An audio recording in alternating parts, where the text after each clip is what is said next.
네, 안녕하십니까. 발달장애 아동 재활 수칙에 대해서 강의를 하겠습니다. 네, 교육부서 사단법인 국제 MBPA 학문진흥협회와 함께하고 있습니다. 네, 발달장애 아동들을 재활시키기 위해서 발달재활센터에서 선생님들이 하는 역할도 중요하지만 그것보다 더 중요한 것은 생활 속에서 부모님들이 재활활동을 전개하는 것입니다. 그래서 제가 계속 수칙에 대해서 지금 설명을 드리고 있는 겁니다. 네, 오늘 7번째인데요. 볼까요?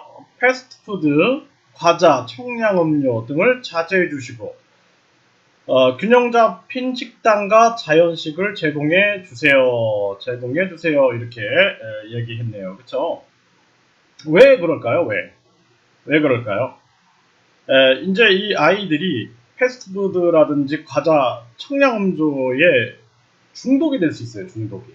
그러면 나중에 비만이 옵니다. 비만이 오면은 활동을 못하죠. 활동을 못하니까 인간의 뇌 발달의 가장 중요한 원리가 신체를 움직이면서 오감각을 통해서 자극을 받아내고 그러면서 뇌가 자극을 받고 정신이 발달되는 그런 원리를 가지고 있는데 아이들이 움직이고 싶어 하지 않는 거예요. 그래서 뭐 예를 들어서 비장애 아동들 같은 경우에는 내가 살을 빼야겠다. 이렇게 해서는 안 되겠다. 이렇게 판단을 할 텐데 이 장애 아동들이 그런 판단을 잘 하지 못하고 스스로 통제가 안 되는 겁니다. 그러니까 나중에는 계속 그 청량음료를 계속 마시고 비만으로 이제 이어지는 거죠. 그거 안 주면 울고불고 야단을 하고 아이한테 이상의 행동들이 막 나타나는 겁니다. 또 과자도 마찬가지고 패스트푸드 같은 경우도 마찬가지죠. 그래서 이러한 것들을 자제를 해주시고 균형 잡힌 식단, 그래서 영양이 골고루 섭취할 수 있는 균형 잡힌 식단과 자연식을 제공해 주라는 거예요. 이건 일반인들한테도 마찬가지입니다. 그렇죠? 비장애 아동들한테도 마찬가지고 특히 장애 아동들은 이것이 중독 또는 자제하지 못하게 될 시에는 나중에 비만으로 이어지게 되고 아이가 활동을 거부하게 되는 거예요.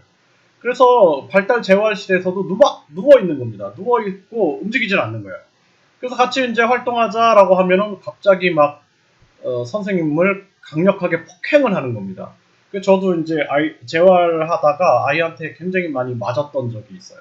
그러니까 아이들이 이제 크니까 뭐 고등학생 되면요 등치가 너무 크고 저보다 훨씬 크고 하니까 힘도 세고 하니까 제가 통제가 못하는 경우가 있습니다. 특히 이제 여자 선생님들이 많으신데 여자 선생님들은 뭐 난리가 나죠. 뭐 소리 지르고 뭐 굉장히 무서워하는 그러한 경우도 나타납니다. 그래서 오늘은 제가 패스트푸드라든지 과자, 청량 음료 등을 자제해 주시고 아이가 이 맛에 그 혀가 맛에 이렇게 길들어지지 않게끔 하기 위해서 처음부터 아이한테 음식을 잘 통제해서 균형 잡힌 식단과 자연식을 제공해 주는 것이 현명합니다. 이것이 아이의 혈액순환에 좋죠. 혈액순환이 좋다라는 건 뇌 발달에 좋을 수밖에 없는 겁니다. 그래서 이 부분을 꼭 신경을 써주십시오. 나중에는